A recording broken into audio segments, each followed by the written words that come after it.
That's called thanatophobia, and it's in the DSM-5 manual.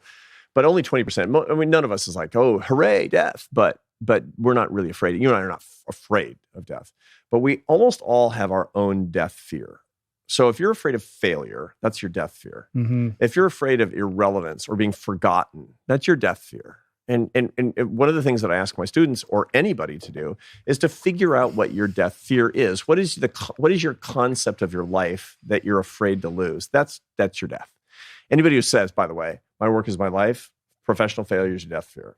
And then the way to cope with that, because you can't break through. You can't get to the second curve. You can't actually find your bliss until you conquer your fear, because that stands in the way of your love. That stands in the way of the real life in your life.